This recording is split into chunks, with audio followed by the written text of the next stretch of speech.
এটা হচ্ছে অ্যান্টিবায়োটিক ওষুধ পেনিসিলিন। তো আমরা যখন অসুস্থ হই, জ্বর হয় অনেক সময়, তখন আমরা এরকম অ্যান্টিবায়োটিক ওষুধ খাই। এই ওষুধ খাইলে দেখা যাচ্ছে আমাদের শরীরের ভেতরে থাকা ব্যাকটেরিয়া গুলো মারা যাচ্ছে, ব্যাকটেরিয়ার যে কোষ আছে সেগুলো মারা যাচ্ছে, বাট এই ওষুধ আমাদের কোষকে মারতে পারতেছে না। তুমি মানুষ হয়ে মুখ দিয়ে খাচ্ছ এই অ্যান্টিবায়োটিকটা, খাওয়ার পর তোমার দেহে থাকা ব্যাকটেরিয়া মারা যাচ্ছে, অথচ তুমি মারা যাচ্ছ না, তোমার কোনো ক্ষতি হচ্ছে না। কেন? এই কেনর উত্তর আমরা পাবো সেল মেমব্রেন বা কোষ ঝিল্লির ক্লাস করার মাধ্যমে। তাহলে সবাইকে স্বাগত জানাচ্ছি আমার চ্যানেলে। আজকে হচ্ছে সেল মেমব্রেনের ক্লাস। এই সেল মেমব্রেনকে বাংলায় বলা হয় কোষ ঝিল্লি বা কোষ পর্দা। ইংরেজিতে এর আরো নাম আছে, যেমন সেল মেমব্রেনকে বায়োমেমব্রেন বলা হয়, অনেক সময় প্লাজমা মেমব্রেন বলা হয়, অনেক সময় প্লাজমা লেমা বলা হয়, অর্থাৎ অনেকগুলো নাম আছে এবং এই নামগুলো তোমরা আশা করি ক্লাস 9-10 শিখে এসেছো। তো ওগুলো নিয়ে বেশি ঘাটাঘাটির দরকার নেই। আজকে আমরা যেটা বলবো সেটা হচ্ছে সেল মেমব্রেনের গঠন, কিভাবে সেটা গঠিত হয়, এই গঠন সম্পর্কে যে মডেলগুলো দেওয়া আছে সেগুলো নিয়ে আলোচনা।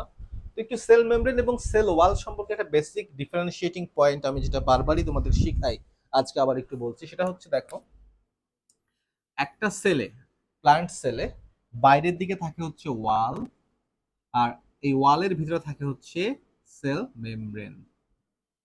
তো দেখো, মেমব্রেন এবং ওয়ালের মধ্যে ডিফারেন্সটা কোথায়? মেমব্রেনটা হয় অর্ধভেদ্য বা সেমি পারমিয়েবল। অর্ধভেদ্য বা সেমি পারমিয়েবল অর্থাৎ মেমব্রেন ঠিক করে যে এর ভিতরে কে ঢুকতে পারবে আর কে ঢুকতে পারবে না, যাতায়াত নিয়ন্ত্রণ করে। একটা উপাদান সেটা সেলের ভিতর ঢুকতে পারবে কি পারবে না সেটা ঠিক করে হচ্ছে সেল মেমব্রেন। এই জন্য এটা অর্ধভেদ্য হয় বা সেমি পারমিয়েবল, মানে কাউকে ঢুকতে দেবে আবার কাউকে ঢুকতে দেবে না। এই হচ্ছে সেল মেমব্রেনের কাজ, যাতায়াত নিয়ন্ত্রণ করা মূলত কাজ আর কি। এর বাইরেও কিছু ফাংশন আছে, আমরা শেষে গিয়ে শিখবো। আর সেল ওয়াল, সেল ওয়াল হয় সম্পূর্ণ ভেদ্য, অর্থাৎ এ সবাইকেই প্রবেশ করতে দেয়। এটা এত বেশি ছিদ্রযুক্ত হয় যে ওই সেলের ভিতরে যে ছোট ছোট আয়ন বা অণুগুলো ঢুকে সেগুলো সেল ওয়ালকে তোয়াক্কা করে না, যে কেউ সেল ওয়াল ক্রস করে চলে যেতে পারে। তাহলে সেল ওয়ালটা কেন আছে? সেল ওয়াল আছে হচ্ছে কোষের আকৃতি প্রদানের জন্য। সেল ওয়াল যদি গোলাকৃতি হয় তাহলে সেলটাও গোলাকৃতি হবে, সেল ওয়াল যদি চারকোনা হয় তাহলে সেলটাও চারকোনা হবে, পাশাপাশি ও সেলকে একটা দৃঢ়তা দান করে। তো আজকে আমরা, গত ক্লাসে আমরা সেল ওয়াল সম্পর্কে শিখেছি, আজকে আমরা সেল মেমব্রেন বা বায়ো মেমব্রেন বা প্লাজমা লেমা সম্পর্কে শিখব। তো আসো আমরা দেখি সেল মেমব্রেন কি কি দিয়ে গঠিত। সেল মেমব্রেনের প্রধান যে উপাদান, সেই উপাদানটা হচ্ছে ফসফোলিপিড। ফসফোলিপিড। তাহলে আসো প্রথমে ফসফোলিপিডকে আমরা বোঝার চেষ্টা করি। লিপিড, লিপিড, তার মধ্যে যুক্ত হয়েছে কে? ফসফেট। তো লিপিড জিনিসটা কিরকম মনে রাখবা, লিপিডের গঠন হচ্ছে এমন, লিপিডে একটা মাথা থাকে, আর মাথা থেকে তিনটা লেজ বের হয়। কয়টা লেজ বের হয়? তিনটা। হ্যাঁ, এটা হচ্ছে মাথা, এটা হচ্ছে লিপিডের মাথা বা হেড, আর এটা হচ্ছে লেজ। এটা হচ্ছে হেড আর এটা হচ্ছে টেইল। তোমরা যারা কেমিস্ট্রি পড়ছো তারা জানো যে এখানে একটা গ্রুপ থাকে আর এখানে কিছু ফ্যাটি অ্যাসিড চেইন থাকে। কয়টা চেইন থাকে ভাইয়া? তিনটা চেইন থাকে। কয়টা চেইন থাকে ভাইয়া? তিনটা। তাই দেখো, একটা হেড থাকে আর একটা টেইল থাকে। হেডটা হয় পোলার। পোলার মানে হচ্ছে, আমরা জানি যারা পানিতে দ্রবীভূত হয় তাদেরকে আমরা সিম্পলি পোলার বলতে পারি। আর টেইলটা হয় নন পোলার। টেইল হয় নন পোলার, অর্থাৎ এই অংশটা পানিতে দ্রবীভূত হয় না, পানি বিদ্বেষী বা পানি বিগ্রাহী। আর এটা হচ্ছে পানি আকর্ষী বা পানিগ্রাহী। এটা হচ্ছে লিপিড। এই যে ছবিটা জিনিসটা আঁকা আছে, এটা হচ্ছে কি ভাইয়া? লিপিড। এটা হচ্ছে সিম্পলি একটা লিপিড, ট্রাইঅ্যাসাইল গ্লিসারল জাতীয় লিপিড। এই লিপিডে আমাদের কি যুক্ত করতে হবে? ফসফেট যুক্ত করতে হবে। এই যে ফসফেট, ফসফেট আয়ন যুক্ত করতে হবে। এখন আমি কিভাবে এখানে ফসফেট আয়ন যোগ করব বলো দেখি, আইডিয়া আছে কারো কাছে? তোমাদের আইডিয়া আছে যে কিভাবে এখানে যুক্ত করা যায় তোমার ফসফেট আয়ন? একটা কাজ আমরা করতে পারি, সেই কাজটা হচ্ছে, ওর যে তিনটা লেজ আছে তার মধ্যে একটা লেজকে আমি সরিয়ে ফেলবো। দেখো, একটা লেজকে আমি সরিয়ে ফেললাম এবং ওই লেজের জায়গায় ছোট্ট একটা ফসফেট গ্রুপ যুক্ত করে দিলাম। হ্যাঁ, ওই লেজের জায়গায় ছোট্ট একটা ফসফেট গ্রুপ যুক্ত করে দিলাম। তাহলে দেখো কি হলো, এখন এখানে লেজ আছে কয়টা ভাইয়া? দুইটা। আর হেড আছে কয়টা? একটা। তাহলে দেখো লিপিডে লেজ তিনটা থাকে, বাট যখন ফসফোলিপিড হচ্ছে লেজ হয়ে যাবে দুইটা, বিকজ একটা লেজকে আমি সরিয়ে ফেলছি, লম্বা একটা লেজকে সরিয়ে ফেলে ওখানে ছোট্ট একটা ফসফেট যুক্ত করে দিচ্ছি। এখন তোমরা সবাই জেনে থাকবে ফসফেট হচ্ছে পোলার, তাই না? ফসফেট হচ্ছে পোলার। সেই জন্য এই যে এখন যে ফসফোলিপিডটা তোমরা দেখতে পারতেছো, সেই লিপিডের মাথাকে বলা হয় পোলার ফসফেট হেড। পোলার ফসফেট হেড, এটাকে বলা হয় পোলার ফসফেট হেড। আর এই যে নিচের অংশটা লেজ, একে বলা হয় নন পোলার ফ্যাটি অ্যাসিড টেইল। বুঝা গেছে? তাহলে ফসফোলিপিডের দুইটা অংশ, একটা হচ্ছে পোলার ফসফেট হেড আর একটা হচ্ছে নন পোলার ফ্যাটি অ্যাসিড টেইল। এই হচ্ছে ফসফোলিপিড, ঠিক আছে? এটা হচ্ছে কোষ প্রাচীরের মূল উপাদান। কোষ প্রাচীরের কোষ পর্দার মূল উপাদান হচ্ছে ফসফোলিপিড। যে কোনো যে কোনো মেমব্রেন, শুধু সেলের মেমব্রেন যে তা না, সেলের ভিতরে যে অঙ্গাণুগুলো আছে যেমন নিউক্লিয়াস, এন্ডোপ্লাজমিক রেটিকুলাম, তারপরে হচ্ছে তোমার গোলজি বডি, মাইটোকন্ড্রিয়া, লাইসোসোম, এদের সবার মেমব্রেনে কিন্তু ফসফোলিপিড পাওয়া যায়, শুধুমাত্র প্লাস্টিড বাদে। প্লাস্টিডের মেমব্রেনটা তৈরি হয় গ্লাইকোলিপিড দিয়ে। হ্যাঁ, ফসফোলিপিড দিয়ে হয় না, ওটা হয় কি গ্লাইকোলিপিড দিয়ে। তবে অন্য অন্য যে কোনো অঙ্গাণুর মেমব্রেন তৈরি হয় ফসফোলিপিড দিয়ে। তাহলে আসো ফসফোলিপিড গুলো কিভাবে সজ্জিত থাকে আমরা একটু দেখি। এই দেখো, এটা হচ্ছে একটা ফসফোলিপিড, এটা হচ্ছে একটা ফসফোলিপিড, এটা হচ্ছে একটা ফসফোলিপিড। হ্যাঁ,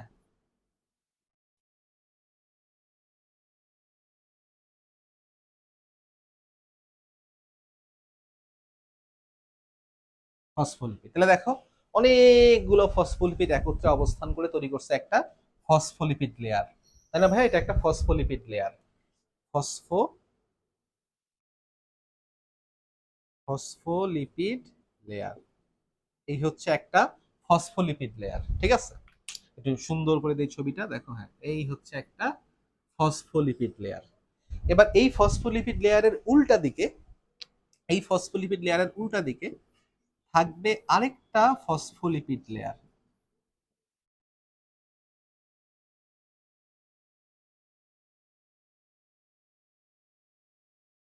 তাহলে দেখো, এতক্ষণ ফসফোলিপিড লেয়ার ছিল একটা, এখন ফসফোলিপিড লেয়ার হয়ে গেছে দুইটা, উপরে একটা নিচে আরেকটা। তাহলে এই গঠনটাকে এখন বলা হবে ফসফোলিপিড বাইলেয়ার। এটা হচ্ছে ফসফোলিপিড বাইলেয়ার। আমরা হয়তো বারবার বলি যে ফসফোলিপিড বাইলেয়ার বাইলেয়ার বাইলেয়ার, এই হচ্ছে ফসফোলিপিড বাইলেয়ার। কেন বাইলেয়ার বলতেছি? বিকজ উপরের দিকে একটা ফসফোলিপিডের লেয়ার, তাই না? এই প্রতিটা হচ্ছে একটা ফসফোলিপিড, অনেকগুলো ফসফোলিপিড একত্রে অবস্থান করে তৈরি করছে ফসফোলিপিড লেয়ার। ওই ফসফোলিপিড লেয়ারের দিকে উল্টা মুখ করে আরেকটা ফসফোলিপিড লেয়ার, দুইটা মিলে তৈরি হয়ে গেল ফসফোলিপিড বাইলেয়ার। এই হচ্ছে মূল উপাদান ফসফোলিপিড বাইলেয়ার। এবার এই যে ফসফোলিপিড বাইলেয়ার আছে, আমরা ধরে নিলাম এটা হচ্ছে কোষের ভেতরের দিক, ইনসাইড। হ্যাঁ, ইনসাইড। আর এটা হচ্ছে কোষের বাইরের দিক, আউটসাইড। এখন দেখো, এই ইনসাইড এবং আউটসাইড দুইটা কিন্তু দিক আছে, সারফেস আছে, একটা বাইরের সারফেস, একটা ভিতরের সারফেস। দুইটা সারফেস কিন্তু দুই রকম হয়, এটা কিন্তু সেল মেমব্রেনের একটা ক্যারেক্টারিস্টিক। দুইটা সারফেস যদিও মূল গঠনটা একরকম, বাট টোটাল গঠনটা কিন্তু একরকম হবে না, কিছুটা ভিন্ন রকম হবে। কিভাবে ভিন্ন রকম হয়? যে এই যে বাইরের লেয়ারটা আছে, বাইরের লেয়ারের ফসফেট গুলো মাঝে মধ্যে প্রতিস্থাপিত হয়, তোমাদের বইয়ে লেখা আছে ফসফাটিডাইল কোলিন দিয়ে, লেসিথিন দিয়ে, স্ফিঙ্গোমায়োলিন দিয়ে। আবার ভিতরের লেয়ার গুলো বিভিন্ন রকমের লিপিড দিয়ে প্রতিস্থাপিত হয়। মানে বুঝতে পারছি কিনা আমরা, যে ফসফোলিপিড ছড়ায় দিয়ে ওইখানে লেসিথিন যুক্ত হলো, মনে করো লেসিথিন যুক্ত হলো। হ্যাঁ, তাহলে একটু এই জিনিসটা চেঞ্জ হয়ে গেল না ভাইয়া? বুঝতে পারছি? বা এখানে মনে করো এটা প্রতিস্থাপিত হয়ে অন্য একটা জিনিস যুক্ত হলো, তাহলে কি হবে? প্রথমে যে ফসফোলিপিডটা ছিল, প্রথমে যে ফসফোলিপিড বাইলেয়ার ছিল, সেম ছিল, বাইরের সারফেসও যেমন ভিতরের সারফেসও তেমন। বাট পরবর্তীতে ফসফোলিপিড বাইলেয়ারের বাইরের সারফেসে বিভিন্ন রকম পদার্থ যুক্ত হয়েছে, লিপিড জাতীয়, এবং ভিতরের দিকে অন্য অন্য রকম পদার্থ যুক্ত হয়েছে, যার ফলে দুইটা লেয়ার হয়ে গেছে দুই রকম দেখতে। তো এই হচ্ছে ফসফোলিপিড, যেটা হচ্ছে মূল উপাদান আমাদের সেল মেমব্রেনের। মূল উপাদান হচ্ছে ফসফোলিপিড। ফসফোলিপিডের পরে যে জিনিসটা আসছে সেটা হচ্ছে মেমব্রেন প্রোটিন। মেমব্রেন প্রোটিন, এটা হচ্ছে একটা গুরুত্বপূর্ণ জিনিস, মেমব্রেন প্রোটিন। তো এই যে মেমব্রেন প্রোটিন আছে, এই মেমব্রেন প্রোটিন হয় মূলত দুই রকম। একটা হচ্ছে ইন্টিগ্রাল বা ট্রান্সমেমব্রেন, আরেকটা হচ্ছে পেরিফেরাল। তোমাদের বই আরেকটা বলা আছে লিপিড সম্পৃক্ত প্রোটিন। এরকম কোনো আলাদা ক্যাটাগরি আসলে আমরা মেডিকেলের বইগুলোতে পাই নাই, এটা জাস্ট বইয়ে লিখছে, বাট তোমাদের যেহেতু আবুল হাসান স্যারের বই থেকে পড়াতে হবে তাই দেখালাম লিপিড সম্পৃক্ত বা লিপিড স্যাচুরেটেড প্রোটিন। আচ্ছা, এখন এই মেমব্রেন প্রোটিনগুলো কিভাবে আছে বা কেন আছে? আমরা কিন্তু জাস্ট বইয়ের পড়া রিডিং পড়ে পড়ে শুনলে হবে না, যে আমাদেরকে জিনিসটা ঘাটতে হবে যে কেন আছে, কি আছে, কেন আছে, এটা আমাদের জানতে হবে। ফসফোলিপিড জিনিসটা দেখো ভাইয়া, ফসফোলিপিড যেটা আছে, ফসফোলিপিডের অধিকাংশ স্থানীয় হচ্ছে কি, ফসফোলিপিডের অধিকাংশ স্থানীয় হচ্ছে নন পোলার। আর তোমরা হয়তো একটা জিনিস জানো যে পোলার পোলারকে ভালোবাসে, তাই না? পোলার পোলারকে ভালোবাসে, নন পোলার নন পোলারকে ভালোবাসে। আবার পোলার নন পোলারকে ঘৃণা করে, আর নন পোলারও পোলারকে ঘৃণা করে। অর্থাৎ পোলার পদার্থ পোলারকে, যেমন মনে করো পানি, পানিতে লবণ কেন দ্রবীভূত হয় বলতো? কারণ পানীয় হচ্ছে পোলার, লবণও হচ্ছে কি ভাইয়া পোলার, তাই পানির মধ্যে লবণ দিলে সেটা কি হচ্ছে ভাইয়া, দ্রবীভূত হচ্ছে। আবার পানির মধ্যে অক্সিজেন দ্রবীভূত হবে না সহজে, কারণ অক্সিজেন হচ্ছে কি ভাইয়া, অক্সিজেন নন পোলার। অক্সিজেন নন পোলার হওয়াতে সেটা পানিতে মিশবে না, দুজন দুই রকম, মিশতেছে না। বাট সোডিয়াম ক্লোরাইড যেহেতু পোলার, তাই সে পানিতে মিশতেছে। এখন দেখো, একটা কোষের ভিতরে বিভিন্ন রকম পদার্থ প্রবেশ করতে চায়, সেখানে পোলার পদার্থও প্রবেশ করতে চায়, নন পোলারও প্রবেশ করতে চায়। মনে করো এগুলো হচ্ছে পোলার, এই দেখো সোডিয়াম, ক্লোরিন, তারপরে হচ্ছে গ্লুকোজ। গ্লুকোজ ঢুকে না ভাইয়া কোষের ভিতর? গ্লুকোজ কোষের ভিতর ঢুকার পরই তো কোষের মধ্যে কি হয়, শক্তি উৎপাদন হয়। এগুলো হচ্ছে কি ভাইয়া, পোলার পদার্থ। এগুলো হচ্ছে পোলার পদার্থ, পোলার সাবস্টেন্স। এর পাশাপাশি কোষের মধ্যে কিছু নন পোলার সাবস্টেন্সও আছে। আমি এক্সাম্পল বলতে পারি হচ্ছে কার্বন ডাই অক্সাইডের কথা, কার্বন ডাই অক্সাইডের কথা, অক্সিজেনের কথা। এগুলো হচ্ছে নন পোলার। এখন দেখো, সেলের ভিতর পোলার এবং নন পোলার দুইজনেরই দরকার আছে। তো এইখানে যে জিনিসটা ইন্টারেস্টিং সেটা হচ্ছে, খেয়াল করো, এই যে ফসফোলিপিড বাইলেয়ারটা আছে, এটা মোস্টলি নন পোলার হিসেবে কাজ করে। কি হিসেবে কাজ করে ভাইয়া? নন পোলার হিসেবে কাজ করে। যদি ওখানে পোলার ফসফেট হেড আছে, বাট এটা কাজ করে, বুঝতে পারছো, লম্বা লম্বা লেজ আছে, তারা নন পোলার হিসেবে কাজ করে। তুমি আমাকে বলবা, মনে করো সেলের ভিতর তুমি শক্তি উৎপাদন করবা, শক্তি উৎপাদন করবা। তো শক্তি উৎপাদন করতে ভাইয়া তোমার কি কি দরকার বলো তো? শক্তি উৎপাদন করতে তোমার গ্লুকোজ দরকার, আবার তোমার অক্সিজেন দরকার। গ্লুকোজ আর অক্সিজেনের বিক্রিয়ায় কিন্তু ভাইয়া এটিপি তৈরি হবে বা শক্তি তৈরি হবে। এখন গ্লুকোজও চলে আসছে, অক্সিজেনও চলে আসছে তোমার সেলে রক্তের মাধ্যমে। তোমার সেলের ভিতরে কোনটা ঢুকতে পারবে এখন? ফসফোলিপিড বাইলেয়ার দিয়ে কোনটা ঢুকতে পারবে? গ্লুকোজ ঢুকতে পারবে নাকি অক্সিজেন ঢুকতে পারবে, নাকি দুইটাই ঢুকতে পারবে? তোমাদের কি মনে হয় কে ঢুকতে পারবে? ফসফোলিপিড বাইলেয়ার দিয়ে শুধুমাত্র অক্সিজেন ঢুকতে পারবে। কারণ দেখো, অক্সিজেনও নন পোলার, ফসফোলিপিড বাইলেয়ারটাও কি ভাইয়া, নন পোলার, তাই না? নন পোলার, তাই ওর ভিতর দিয়ে প্রবেশ করতে পারবে নন পোলার পদার্থ।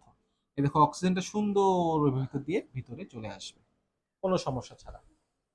বাট গ্লুকোজ বা সোডিয়াম ক্লোরিন আয়ন এখান দিয়ে প্রবেশ করতে পারবে না, বিকজ এরা যেহেতু পোলার, আর আমার ফসফোলিপিড বাইলেয়ার তো নন পোলার।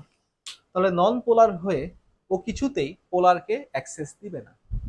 তাহলে আমার এখন কি দরকার? এখনই আমার দরকার হচ্ছে মেমব্রেন প্রোটিনগুলো, এবং এই স্পেসিফিক কেসে আমার দরকার হচ্ছে ট্রান্স মেমব্রেন প্রোটিন। তাহলে ট্রান্স মেমব্রেন প্রোটিন জিনিসটা কি? যেই প্রোটিনটা মেমব্রেনের অবিচ্ছেদ্য অংশ, মানে যেটাকে মেমব্রেন থেকে আলাদা করা যায় না, তাদেরকেই মূলত বলা হয় ইন্টিগ্রাল প্রোটিন বা ট্রান্স মেমব্রেন প্রোটিন। এই দুটার মধ্যে একটু পার্থক্য আছে, ওগুলো নিয়ে তোমাদের লেভেলে অত বেশি মারামারি আমি করার কোনো কারণ দেখি না। তো দেখো, ইন্টিগ্রাল প্রোটিন আসলে কাকে বলে? সিম্পল কথা যদি বলি, যেই প্রোটিনকে ফসফোলিপিড বাইলেয়ার থেকে বিচ্ছিন্ন করা যায় না, তাকে বলা হয় ইন্টিগ্রাল প্রোটিন। তো ওরা কিভাবে থাকে? ওরা দেখো, ওরা সেল মেমব্রেনের ভিতরে ঢুকে যায় একেবারে। দেখো দেখো ওরা সেল মেমব্রেনের ভিতরে এরকম ঢুকে যাচ্ছে। হ্যাঁ, এই মনে করো একটা প্রোটিন সেল মেমব্রেনের ভিতরে ঢুকে গেছে, ওরা ফসফোলিপিড বাইলেয়ারের ভিতরে ঢুকে গেছে।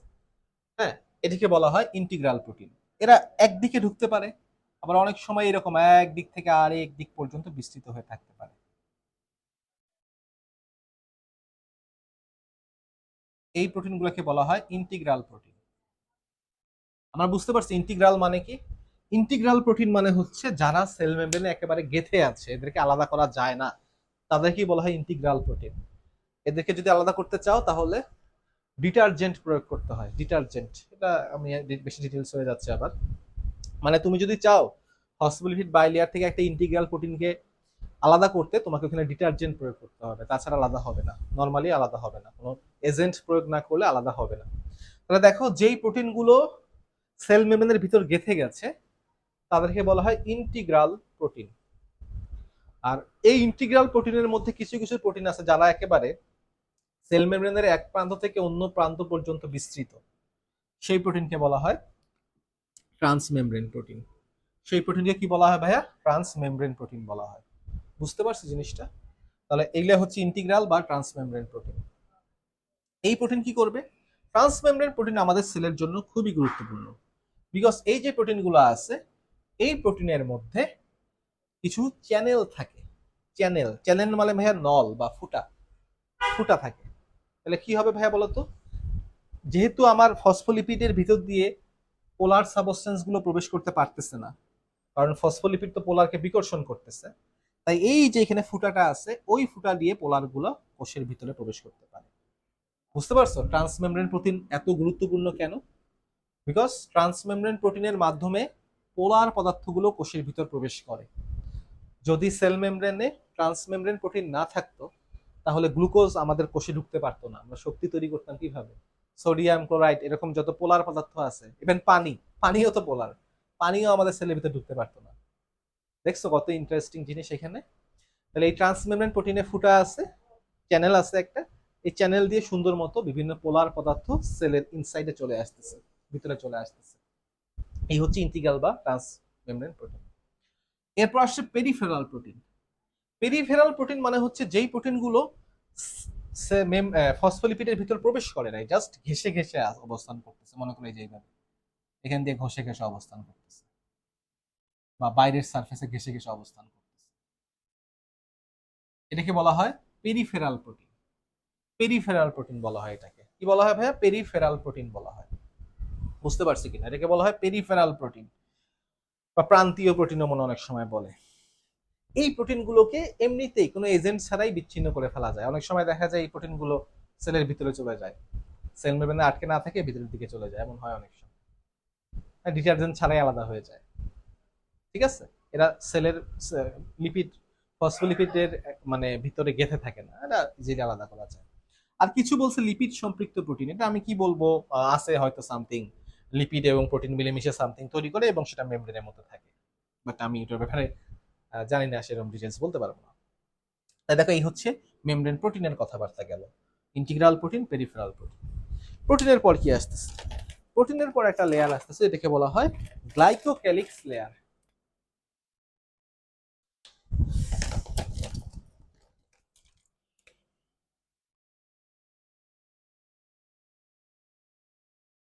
গ্লাইকোক্যালিক্স। তো আচ্ছা, তোমাদের একটু বলে রাখি যে ক্লাসটা একটু তোমরা শেয়ার করে দিও। তোমরা তোমাদের একেবারে আইডি থেকে শেয়ার করার দরকার নেই, জাস্ট তোমরা যদি তোমাদের হোয়াটসঅ্যাপ বা টেলিগ্রাম বা মেসেঞ্জারে তোমাদের একটা ফ্রেন্ডের সাথে ক্লাসটা শেয়ার করো, হ্যাঁ, এই ক্লাসের লিংক শেয়ার করো, তাহলে কিন্তু আমার জন্য অনেক বেশি উপকার হবে। তো গ্লাইকোক্যালিক্স জিনিসটা কি? গ্লাইকোক্যালিক্স বলতে এখানে বোঝানো হচ্ছে গ্লাইকোলিপিড এবং গ্লাইকো প্রোটিনের একটা কম্বিনেশন। গ্লাইকোলিপিড এবং গ্লাইকোপ্রোটিনের একটা কম্বিনেশন। তো দেখো, গ্লাইকোলিপিড জিনিসটা কি? গ্লাইকোলিপিড মানে হচ্ছে কার্বোহাইড্রেট প্লাস লিপিড। গ্লাইকো মানে শর্করা, আর লিপিড মানে তো লিপিড। তাহলে দেখো, এই মেমব্রেনে ভাই অনেকগুলো লিপিড আছে না, ফসফোলিপিড আছে না? এই ফসফোলিপিডে যদি কার্বোহাইড্রেট এসে যুক্ত হয়, দেখো ফসফোলিপিডে যদি কার্বোহাইড্রেট, এই মনে করো নীলগুলো হচ্ছে কার্বোহাইড্রেট, ফসফোলিপিডে যদি কার্বোহাইড্রেট এসে যুক্ত হয়, তাহলে এই জিনিসটাকে কি বলা হবে? গ্লাইকোলিপিড বলা হবে, তাই না? দেখো এই টোটাল জিনিসটা এতক্ষণ ছিল লিপিড, এখন হয়ে গেছে ভাইয়া গ্লাইকোলিপিড। আবার দেখো গ্লাইকোপ্রোটিন মানে কি? গ্লাইকোপ্রোটিন মানে হচ্ছে এই যে লাল রঙের প্রোটিনগুলো দেখতে পারতেছো, সেই প্রোটিনে যদি এসে কার্বোহাইড্রেট যুক্ত হয়, সেটাকে বলা হবে কি ভাইয়া? গ্লাইকোপ্রোটিন বলা হবে। তাহলে দেখো গ্লাইকোলিপিড মানে হচ্ছে আমার এখানে যে লিপিডগুলো ছিল সেই লিপিডের মধ্যে যদি কার্বোহাইড্রেট যুক্ত হয়, তাহলে এই অংশগুলো হয়ে যাচ্ছে গ্লাইকোলিপিড। আর আবার যে প্রোটিনগুলো আছে, প্রোটিনে যদি কার্বোহাইড্রেট যুক্ত হয়, সেটাকে বলা হচ্ছে গ্লাইকোপ্রোটিন। এবং দেখো সেল মেমব্রেনের বাইরের সারফেসে, অনলি বাইরের সারফেসে, ভিতরে কিন্তু থাকবে না, অনলি বাইরের সারফেসে এরকম গ্লাইকোলিপিড এবং গ্লাইকোপ্রোটিনের একটা সুন্দর একটা লোমশ একটা লেয়ার দেখা যায়, খুব সুন্দর একটা লেয়ার দেখা যায়। এই লেয়ারকেই বলা হয় গ্লাইকোক্যালিক্স। এরকম গ্লাইকোক্যালিক্স আমরা ব্যাকটেরিয়ার সেল ওয়ালেও পাবো, সেটাই ডিফারেন্ট একটু, বাট এখানে হচ্ছে গ্লাইকোলিপিড আর গ্লাইকোপ্রোটিনের একটা একটা সুন্দর একটা সম্মিলন একটাকে, এটাকে বলা হয় হচ্ছে গ্লাইকোক্যালিক্স। ঠিক আছে, এই জিনিসের নাম হচ্ছে গ্লাইকোক্যালিক্স। তারপর last but not the least যে এলিমেন্টটা সেল মেমব্রেনে থাকে, আরে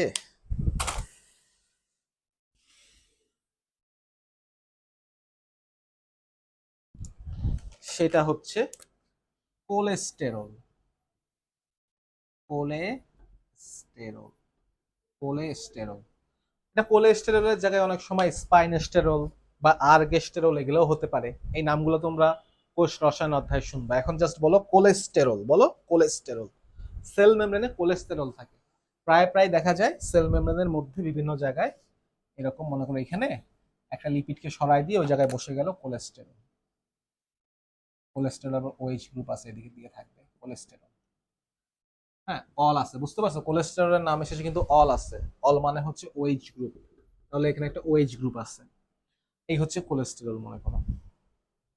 ঠিক আছে, বুঝতে পারছি কিনা? তাহলে এগুলোই হচ্ছে সেল মেমব্রেনের বেসিক এলিমেন্ট। কি কি ভাইয়া দেখো তো? ফসফোলিপিড, ফসফোলিপিডের মাঝে মাঝে মেমব্রেন প্রোটিন, তারপরে গ্লাইকোক্যালিক্স এবং লাস্টে হচ্ছে কোলেস্টেরল। এবার আমি তোমাদের ক্লাসটা যেই ধাঁধা দিয়ে শুরু করছিলাম যে আমরা অ্যান্টিবায়োটিক ওষুধ খেলে ব্যাকটেরিয়ার কোষ মারা যায়, বাট মানুষের কোষ কেন মারা যায় না? এটার অ্যান্সারটা আছে কোলেস্টেরলে। মনে রাখবা, ব্যাকটেরিয়া বা প্রাককেন্দ্রিক কোষগুলোর সেল মেমব্রেনে কোলেস্টেরল থাকে না। হ্যাঁ, ব্যাকটেরিয়ার যে সেল মেমব্রেন ওখানে এই কোলেস্টেরল থাকবে না, বাট মানুষের সেল মেমব্রেনে কোলেস্টেরল আছে। মানুষের সেল মেমব্রেনে কোলেস্টেরল আছে।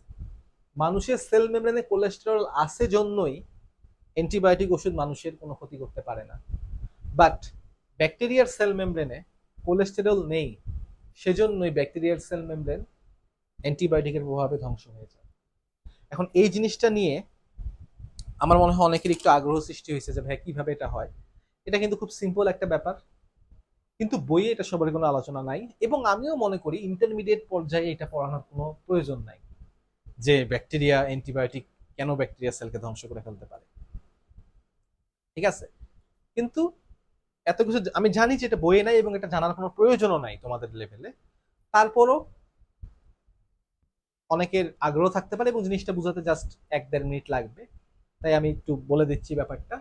এবং আমি জানি অনেকের কাছে জিনিসটা বিরক্তিকর মনে হবে, তাই আগে থেকেই ক্ষমা চাচ্ছি। জাস্ট 2 মিনিট তোমাদের জীবন থেকে নষ্ট করব, তোমার যদি ভালো না লাগে ভুলে যেও। হ্যাঁ, জিনিসটা দেখো, এই মনে করো হচ্ছে মানুষের সেল, এই মনে করো হচ্ছে ব্যাকটেরিয়ার সেল। এখন মানুষের সেলে তো ভাইয়া কোনো সেল ওয়াল নাই, তাই না? সেল ওয়াল কিন্তু নাই, বাট ব্যাকটেরিয়ার সেলে কিন্তু একটা সেল ওয়াল আছে। এখন এই যে কোলেস্টেরল জিনিসটা, এটা মানুষের সেল, হ্যাঁ হিউম্যান সেল, এটা হচ্ছে ব্যাকটেরিয়াল সেল। মানুষের সেলে ভাইয়া বিভিন্ন জায়গায় কোলেস্টেরল আছে, বাট ব্যাকটেরিয়ার সেলে কিন্তু ভাইয়া কোনো কোলেস্টেরল নাই, খেয়াল করো। এখন তুমি যখন পেনিসিলিন খাচ্ছ, অ্যান্টিবায়োটিকটা খাচ্ছ, তখন কি হচ্ছে?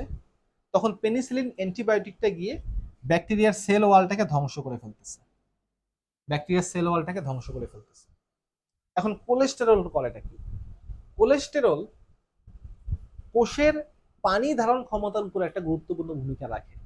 মনে করো আমি যদি এই দুইটা কোষকে পানি দেই জাস্ট ওয়াটার বা লিকুইড ফ্লুইড, তাহলে কিন্তু ফ্লুইডগুলো এই কোষগুলোর ভিতরে ঢুকবে, এবং যতই কোষগুলোর ভিতরে পানি ঢুকবে কোষগুলো আস্তে আস্তে ফুলতে থাকবে, সোয়েল হইতে থাকবে, এবং ফুলতে ফুলতে একসময় ঠাস করে কোষটা কি হবে ভাইয়া, ফেটে যাবে। এই যে কোষটা ফেটে যেত, এই জিনিসটাকে প্রিভেন্ট করতে পারে কোলেস্টেরল। অর্থাৎ যদি দেখে যে কোষের ভিতর প্রয়োজনের চেয়ে বেশি পরিমাণ পানি ঢুকতেছে, তখন কোলেস্টেরল সেই জিনিসটাকে বাধা দেয় এবং সেলকে ফেটে যাওয়ার হাত থেকে রক্ষা করে। বাট দেখো ব্যাকটেরিয়াতে কোনো কোলেস্টেরল নাই, তাই তুমি যত খুশি পানি ব্যাকটেরিয়ার ভিতরে প্রবেশ করাতে পারবা, ঢুকতে ঢুকতে ঢুকতে একসময় ব্যাকটেরিয়ার কোষটা জাস্ট ফেটে যাবে। বাট মানুষের কোষে বা অন্যান্য সুকেন্দ্রিক কোষে পানি প্রবেশের একটা সীমাবদ্ধতা আছে, বেশি পানি প্রবেশ করতে পারবে না, বিকজ ওখানে কোলেস্টেরল থাকে। কোলেস্টেরল যেহেতু বেশি পানি প্রবেশ করতে দিবে না, তাই পানি ঢুকে ফুলে ফেটে যাওয়ার কোনো সম্ভাবনা কিন্তু সুকেন্দ্রিক কোষে নাই। আর প্রাককেন্দ্রিক কোষে যেমন ব্যাকটেরিয়ার কোষে কিন্তু এই প্রিভেনশন মেকানিজমটা থাকে না, যার ফলে ব্যাকটেরিয়ার সেলে বেশি পানি ঢুকলে সেটা ফুলে ফেটে ফেটে যায়। কিন্তু ব্যাকটেরিয়া তো সেল ওয়াল আছে, যার ফলে কি হয় ভাই, দেখো আমি বলছি, কোষটা চাইলেও ফুলতে ফুলতে সেল ওয়ালের চেয়ে বড় হতে পারে না। সেল ওয়াল যতটুকু, কোষ হাজার ফুলাইলেও তার চেয়ে বড় হতে পারবে না। তোমরা জিনিসটা আশা করি কল্পনা করতে পারতেছো। বাট আমার পেনিসিলিন গিয়ে কি করতেছে, পেনিসিলিন সেল ওয়ালটাকে ধ্বংস করে দিচ্ছে। পেনিসিলিন যখন সেল ওয়ালকে ধ্বংস করে দিচ্ছে, তো আমাদের শরীরে তো পানি আছে, ওই পানিগুলো ব্যাকটেরিয়ার ভিতরে ঢুকতেছে, ব্যাকটেরিয়া ফুলতেছে ফুলতেছে ফুলতেছে ফুলতেছে, একসময় ঠাস করে ফেটে যাচ্ছে, এবং এইভাবে আমার শরীরের সব ব্যাকটেরিয়া মানে যাদেরকে টার্গেট করছে তারা আস্তে আস্তে মারা যাচ্ছে। বোঝা গেছে ব্যাপারটা? পেনিসিলিন সেল ওয়ালটাকে ধ্বংস করে দেয়, আর কোলেস্টেরল তো আগের থেকেই নাই। এই আর কি ভাই একটা জিনিস। আচ্ছা, তাহলে আমরা উপাদানগুলো বুঝতে পারছি। এখন এই যে মডেলটা আমরা পড়লাম, এই মডেলের নাম হচ্ছে সিঙ্গর অ্যান্ড নিকলসনের fluid mosaic model. Fluid mosaic model, fluid mosaic model 1972 সালে বাংলাদেশ স্বাধীন হওয়ার 1 বছর পরে এই মডেলটা দেওয়া হয়েছিল। তাহলে দেখো এই মডেলের দুইটা জিনিস আছে, একটা হচ্ছে ফ্লুইড, একটা মোজাইক। প্রথমটা আগে বলি, এটাকে মোজাইক বলা হচ্ছে কেন। এই যে উপাদানগুলো আছে সুসজ্জিত হয়ে আছে সেল মেমব্রেনে, এগুলোকে তুমি যদি অনেকটা উপর থেকে দেখো, দেখা যাবে এরা মোজাইক প্যাটার্নে আছে সুন্দর মতো। এই যে ফসফোলিপিড লিপিড দেখা যাচ্ছে, এই যে মাঝখান দিয়ে প্রোটিন, মাঝখান দিয়ে লিপিড, খুব সাজানো গোছানো একটা অবস্থায় ওরা আছে, দেখতে অনেকটা ঘরে যেমন মেঝেতে মোজাইক করে ওই রকম দেখতে। তাহলে দেখো যে তোমরা বলবা যে দৃশ্যগতভাবে বা দেখতে সেল মেমব্রেনকে অনেকটা মোজাইক করা মেঝের মতো মনে হয়, তাই মোজাইক। ফ্লুইড কেন? ফ্লুইড বলতে আমরা কি বুঝি ভাই বলতো? ফ্লুইড বলতে আমরা বুঝি দুই রকম জিনিস আছে, একটা সলিড, একটা ফ্লুইড। সলিড মানে যেটা নড়াচড়া করে না, আর ফ্লুইড মানে যেটা নড়াচড়া করে, যেমন তরল পদার্থ এবং বায়বীয় পদার্থ। তো এই যে সেল মেমব্রেনের উপাদানগুলো আছে ভাইয়া, ইন্টারেস্টিংলি দেখা গেছে এই উপাদানগুলো অলওয়েজ মুভ করতেছে, কেউ নিজের জায়গায় বসে নাই। যেমন এই যে লিপিডটা, এই লিপিডটা হয়তো 1 মিনিট পরে এখানে চলে আসবে। এই যে প্রোটিনটা, এই প্রোটিনটা হয়তো কিছুক্ষণ পর এখানে চলে আসবে। অর্থাৎ সেল মেমব্রেনের যে উপাদানগুলো আছে, সেই উপাদানগুলো অলওয়েজ মুভ করে, কেউ কিন্তু থেমে থাকে না, মুভ করতেছে। এছাড়াও এখানে অনেক সময় ফ্লিপ ফ্লপ মুভমেন্ট দেখা যায়, লং এক্সিস বরাবর একটা ফ্লিপ ফ্লপ। আমাদের বই কি বলছে এটা? ফ্লিপ ফ্লপ মুভমেন্টের কথা মনে হয় বলছে, আগের এডিশনে তো ছিল। হ্যাঁ, ফ্লিপ ফ্লপের কথা বলা আছে। হ্যাঁ, লং এক্সিস বরাবর অনেক সময় লিপিড গুলো ঘুরতে থাকে, এটাকে ফ্লিপ ফ্লপ মুভমেন্ট বলে। এইসব মুভমেন্টের জন্য দেখা যায় যে এই কোষ মেমব্রেনের যে উপাদানগুলো এরা স্থির থাকতেছে না, সবাই তরলের মতো গতিশীল, এই জন্য বলা হচ্ছে ফ্লুইড। এটা দেখো, যেহেতু উপাদানগুলো গতিশীল তাই বলা হচ্ছে ফ্লুইড, এবং উপর থেকে দেখতে মোজাইক মেঝের মতো লাগে তাই বলা হচ্ছে মোজাইক। ফ্লুইড মোজাইক মডেল এটা দিয়েছেন সিঙ্গার এবং নিকলসন। বুঝতে পারছি আমরা কথাগুলা? এই হচ্ছে আমাদের সেল মেমব্রেনের গঠন। তো এখন আমরা সেল মেমব্রেনের গঠন পড়ে ফেলছি, এবার একটু কাজগুলা শিখবো। কাজ শেখার পরে আমি কিছু সেল মেমব্রেনের কিছু বিশেষ অবস্থা পড়বো, এবং তারপর আমি আরো 2টা মডেল আছে, ওদের সম্পর্কে 1 মিনিট করে বলবো। আর বেশিক্ষণ লাগবে না, আশা করি 5-7 মিনিটের মধ্যে শেষ হয়ে যাবে। তো দেখো, সেল মেমব্রেনের রাসায়নিক উপাদান বইয়ে বলছে যে কোষ ঝিল্লিতে প্রোটিন থাকে, লিপিড থাকে, পলিস্যাকারাইড থাকে। হ্যাঁ, আমাদের শরীরে যে প্রোটিন আছে তার বড় একটা অংশ কিন্তু সেল মেমব্রেনেই থাকে। আচ্ছা, কোষ ঝিল্লির মোট শুষ্ক ওজনের 75 ভাগই হচ্ছে লিপিড। এই জিনিসটা একটু তোমরা আহ, দাগায় রাখো, অনেক সময় বিভিন্ন কোচিং এর মডেল টেস্টে দিয়ে দেয়। তারপরে এখানে বলছে হচ্ছে একটা ইনফরমেশন আছে, কোনো কোনো ক্ষেত্রে সেল মেমব্রেনে আরএনএ থাকতে পারে। এই সেল মেমব্রেন বা সেল ওয়ালের মধ্যে আরএনএ, যেমন পেঁয়াজে দেখা যায় আরএনএ, ওই আরএনএ কিন্তু কোনো কাজ করে না, যদিও নন কোডিং একটা আরএনএ, বাট এটা এমসিকিউ আসতে পারে যে কিসের সেল মেমব্রেনে আরএনএ দেখা যায়। পেঁয়াজে, পেঁয়াজে অনেক সময় পাওয়া যায়। তো দেখো কোষঝিল্লির কাজ বলছে, এটি কোষীয় সব বস্তুকে ঘিরে রাখে, হ্যাঁ, সুন্দর মতো চারদিক থেকে বিভিন্ন বস্তুকে ঘিরে রাখতেছে। তারপর দেখো বাইরের প্রতিকূল অবস্থা হতে অভ্যন্তরীণ বস্তুকে রক্ষা করে, হ্যাঁ, টু সাম এক্সটেন্ট করে কাজটা। কোষঝিল্লির মধ্য দিয়ে বস্তুর স্থানান্তর, ব্যাপন এসব নিয়ন্ত্রিত হয় কোষ ঝিল্লি বা কোষ পর্দা। তারপর হচ্ছে বিভিন্ন বৃহদাণু বিভিন্ন তথ্যের ভিত্তি হিসেবে কাজ করে। এই পয়েন্ট একটু বুঝতে হবে, 6 নম্বর পয়েন্ট, তথ্যের ভিত্তি। তথ্যের ভিত্তি মানে হচ্ছে এই সেল মেমব্রেন দেখে সেল সম্পর্কে অনেকগুলো আইডিয়া পাওয়া যায়। যেমন মনে করো একটা সিনেমায় দেখছিলাম, মান্না নায়িকাকে বলতেছে, বাংলা সিনেমায়, হাত কাটছে, হাত কেটে রক্ত বের করছে, হ্যাঁ, রক্ত বের করছে, নায়িকারও হাত কেটে দিছে, আমি তো ভয় পেয়ে গেছি। কাটার পর দুইজনের রক্ত মিশাই দিছে, এইভাবে মিশাই দিছে রক্ত দিয়ে, বলে এই দেখো এখন আলাদা রক্ত আলাদা করতে পারবে, আমরা সবাই একই, তুমি তোমার রক্ত আর আমার রক্ত আলাদা করে দেখাও তো এখন। সিনেমায় তো খুবই, হ্যাঁ, সবাই ভয় পেয়ে গেছে, বাপরে বাবা, এই রক্ত তো আলাদা করা সম্ভব না, দুইজন মানুষের রক্ত মিশাই দিছি, এটা আলাদা করা যাবে? 100% প্রতিটা সেল ধরে ধরে আলাদা করা যাবে, ঠিক আছে। কেমনে করা যাবে দেখো, আমরা জানি আমাদের রক্ত থাকে হচ্ছে আরবিসি। তো আরবিসি তো একটা সেল মেমব্রেন আছে। সেল মেমব্রেনে একটা উপাদান থাকে সেল মেমব্রেনে, যেটার নাম হচ্ছে MHC, major histo compatibility complex. এই জিনিসগুলো দিয়ে একজন একটা প্রাণী থেকে অন্য একটা জীব থেকে অন্য একটা জীবকে আলাদা করা যায়। এখানে যদি আমি মানুষের বিড়ালের রক্ত, দুজনের রক্তে তো লাল, মিশাই দেই, মানুষের রক্ত এবং বিড়ালের রক্তকে আলাদা করা যাবে কি দেখে? MHC দেখে, মেজর হিস্টো কম্প্যাটিবিলিটি কমপ্লেক্স। মজার একটা পড়া, 3 রকম আছে, টাইপ 1, টাইপ 2, টাইপ 3। এটা তোমাদের সেকেন্ড পেপারের যে মানব প্রতিরক্ষা অধ্যায়টা আছে ওখানে আলোচনা করবো ইনশাল্লাহ, খুব মজার, কঠিন কিছু না। এই MHC দেখে বোঝা যায় এই কোষটা কার, মানুষের নাকি বিড়ালের নাকি কুকুরের, জামালের নাকি কামালের নাকি রহিমের না করিমের, বোঝা যায় কিন্তু। তার মানে দেখো তথ্য পাওয়া যাচ্ছে না ভাইয়া, সেল মেমব্রেন দেখেই বোঝা যায় যে এটা কার সেল। এই যে তথ্য পাওয়া যায়, বা এরকম আরো অনেক তথ্যই পাওয়া যায়, তাই এটা বলা হয় তথ্যের ভিত্তি হিসেবে কাজ করে।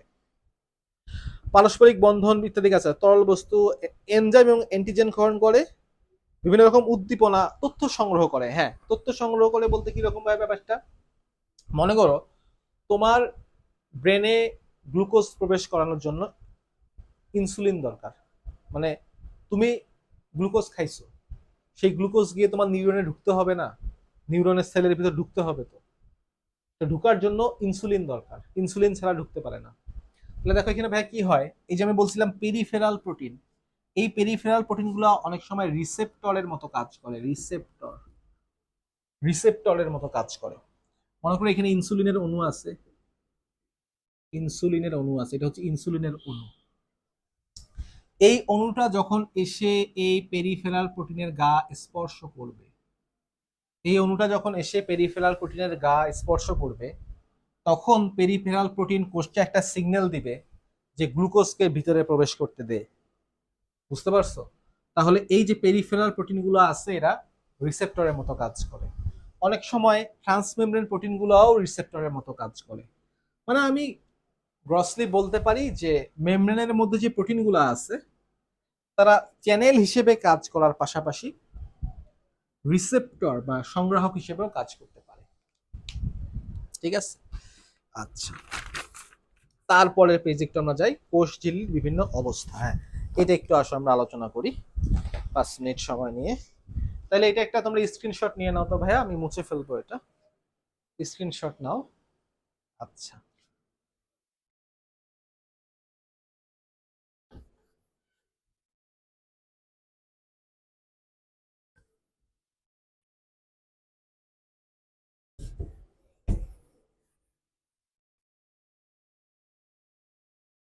তাহলে দেখো এখানে বলা হয়েছে কোষ ঝিল্লির বিভিন্ন অবস্থা।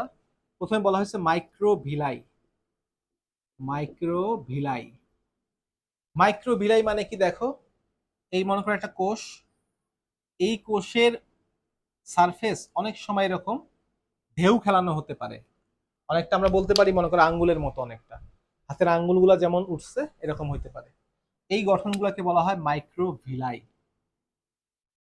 এরকম তিনটা জিনিস আছে, একটা হচ্ছে মাইক্রোভিলাই, একটা ভিলাই, একটা রুগী। এটা আমরা সেকেন্ড পেপারে পড়বো, পরিপাক ও শ্বসন এই অধ্যায়ে। তো যাই হোক, এখন মাইক্রোভিলাই মানে হচ্ছে সেল মেমব্রেন যদি এরকম বাঁকা হয় এটাকে বলা হয় মাইক্রোভিলাই। মাইক্রোভিলাই সুবিধা হচ্ছে এটা পৃষ্ঠতলের ক্ষেত্রফল বৃদ্ধি করে, পৃষ্ঠতলের এরিয়া বৃদ্ধি করে। বুঝতে পারছো? সেলের যে মেমব্রেনের সারফেসটা যদি স্ট্রেইট থাকতো অল্প হইতো, এইভাবে থাকাতে অনেক বেশি হয়ে যাচ্ছে। এটা হচ্ছে মাইক্রোভিলাই। এটা আমাদের ক্ষুদ্রান্তে পাওয়া যায়, পাকস্থলীতে ক্ষুদ্রান্তে পাওয়া যায় বিশেষত। এই হচ্ছে মাইক্রোভিলাই। আচ্ছা, অনেকে মাইক্রোভিলাইয়ের সাথে সিলিয়া এবং ফ্লাজেলাকে একটু আহ ইয়া করে ফেলে, গুলায় ফেলে। সিলিয়া জিনিসটা কি? সিলিয়া হচ্ছে একটা কোষের চুলের মতো। এই হচ্ছে সিলিয়া। সিলিয়া করে এটা কি ভাইয়া? যদি কোষের উপর কোনো একটা পদার্থ এসে পড়ে ওটাকে ঝাড়ু দিয়ে সরায় দেয়। ওনার কোষের মধ্যে এমন একটা পদার্থ চলে আসে যেটা কোষের কোনো প্রয়োজন নাই, তাহলে সিলিয়া ঝাড়ু দিয়ে ওটাকে সরিয়ে দেয়। মনে করো একটা বালুর কণা গিয়ে আমাদের ট্রাকিয়া শ্বাসনালীর মধ্যে পড়ছে, তাহলে শ্বাসনালীর মধ্যে যে সিলিয়া গুলো আছে ওটাকে ঝাড়ু দিয়ে দিয়ে সরাই দিবে, ঝাড়ু দিয়ে দিয়ে সরাই দিবে, বের করে দিবে। এই হচ্ছে সিলিয়া। কোষের উপরে অন্য কোনো একটা পদার্থ এসে পড়লে সেটাকে সরায় দেয়। আর একটা হচ্ছে ফ্লাজেলা। ফ্লাজেলা জিনিসটা কি? দেখো, কোষের উপরে যদি কেউ এসে পড়ে, ওকে সরিয়ে দেওয়া কার কাজ? সিলিয়ার কাজ। এবার যদি এমন হয় কোষটা নিজেই সরে যেতে চাচ্ছে, কোষটা নিজেই সরে যেতে চাচ্ছে, তাহলে সেটা করা হচ্ছে ফ্লাজেলা। এই হচ্ছে ফ্লাজেলা, কোষের লেজ বলতে পারো। মাছ যদি এক জায়গা থেকে আরেক জায়গায় যেতে চায় লেজ দিয়ে সাঁতার কেটে কেটে যায় না, তেমনি কোষ যদি, যেমন শুক্রাণুতে থাকে ফ্লাজেলা, কোষ যদি এক দেহ থেকে আরেক দেহে বা এক জায়গা থেকে আরেক জায়গায় যেতে চায় তখন সে ইউজ করবে ফ্লাজেলাকে। ফ্লাজেলা অনেক বেশি শক্ত, মোটা, লম্বা। সিলিয়া অনেক চিকন, চুলের মতো। আর মাইক্রোভিলাই কিছুই না, জাস্ট সেল মেমব্রেনের ভাঁজ। আচ্ছা, তারপর এখানে দিয়েছে হচ্ছে ডেসমোজোম। ডেসমোজোমটা একটু বুঝাই দেই।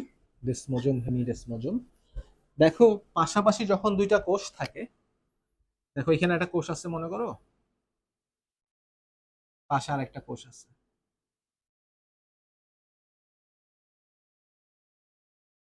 তার পাশে আর একটা কোষ আছে। দেখো কোষের উপরে যে ভাঁজগুলো আছে এগুলো হচ্ছে কি ভাইয়া? মাইক্রোভিলাই। এবার দেখো পাশাপাশি দুইটা কোষকে তো কানেক্ট করতে হবে, শক্তভাবে বেঁধে রাখতে হবে না? এই বেঁধে রাখার জন্য একটা প্রোটিন কাজ করে।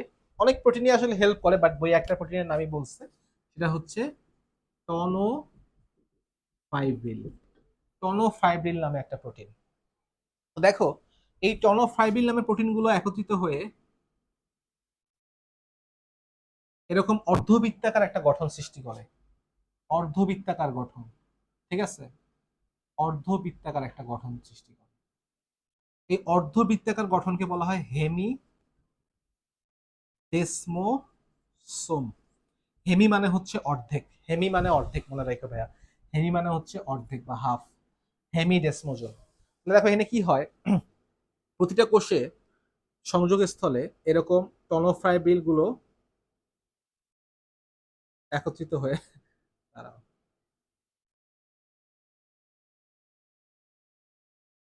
এরকম টনোফাইব্রিল গুলো, হ্যাঁ, এই কি হয়ে গেল ভাইয়া? এটা হয়ে গেল একটা হেমিডেসমোজোম। এই সাইডেও মনে করো অনেকগুলো টনোফাইব্রিল একত্রিত হবে, হয়ে তৈরি করবে আরেকটা হেমিডেসমোজোম। তারপর এখানে আবার বিভিন্ন প্রোটিনের মাধ্যমে দুটো হেমিডেসমোজোম কানেক্টেড হবে। এই যে গঠনটা ভাইয়া, এই গঠনকে বলা হয় ডেসমোজোম।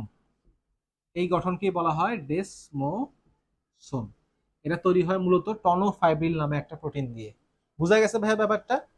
হ্যাঁ, এই দেখো এদিকে একটা হেমিডেসমোজোম, এদিকে একটা হেমিডেসমোজোম, দুইটা মিলেমিশে হাফ যোগ হাফ হয়ে যাচ্ছে কত? ওয়ান না? তাহলে ফুল ডেসমোজোম গঠন করতেছে। এটা হচ্ছে একটা ফুল ডেসমোজোম। একই রকম ভাবে এখানেও দেখো, এই সেলেও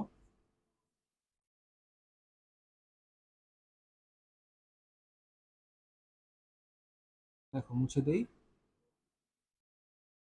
দেখো এটা হয়ে গেল কি ভাইয়া? টনোফাইব্রিল গুলো মিলেমিশে এটা হচ্ছে একটা হেমিডেসমোজোম। এই সাইডেও একটা হেমিডেসমোজোম। তাহলে খেয়াল করো, এইদিকে একটা হেমিডেসমোজোম গঠিত হয়েছে এইভাবে, এই হচ্ছে একটা হেমিডেসমোজোম, এই সাইডে আরেকটা হেমিডেসমোজোম। এবার দুইটা হেমিডেসমোজোম কানেক্টেড হলে হয়ে গেল কি ভাইয়া? একটা ফুল ডেসমোজোম হয়ে গেছে। ডেসমোজোম দুইটা কোষকে, পাশাপাশি কোষকে যুক্ত করে রাখে। আবার দেখো এই যে সেলটা আছে, এই সেলটা কিন্তু তার যে ভিত্তি পর্দা বা বেজমেন্ট মেমব্রেন আছে, ভিত্তি পর্দা, তার সাথেও কানেক্টেড থাকতে চায়।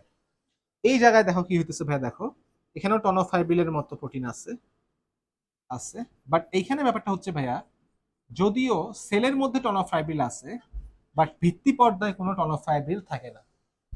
যার ফলে দেখো এখানে গঠনটাও একই রকম। এই যে হেমিডেসমোজোম, দেখো হেমিডেসমোজোম, হেমিডেসমোজোম, দেখো এরকম হেমিডেসমোজোম গুলো আছে না, এই হেমিডেসমোজোম গুলা একাই সেল, সেলের ভিত্তি পর্দার সাথে যুক্ত হয়ে যায়। উল্টা দিকে কিন্তু কোনো ভাইয়া হেমিডেসমোজোম থাকে না। তাহলে দেখো এখানে হাফ ডেসমোজোম আছে, তাই এটাকে হেমিডেসমোজোম বলা হয়। কিন্তু এইখানে দেখো এই সাইডে একটা হেমিডেসমোজোম, এই সাইডে একটা হেমিডেসমোজোম, দুইটাকে মিলেমিশে বলা হচ্ছে একটা ফুল ডেসমোজোম। তাহলে ডেসমোজোমের কাজ কি? ডেসমোজোমের কাজ হচ্ছে একটা কোষকে তার পাশের কোষের সাথে যুক্ত করা, আর হেমিডেসমোজোমের কাজ হচ্ছে কোষকে তার ভিত্তি পর্দার সাথে যুক্ত করা। হ্যাঁ, আচ্ছা। তারপর দেখো আছে হচ্ছে ফ্যাগোসাইটিক ভেসিকল।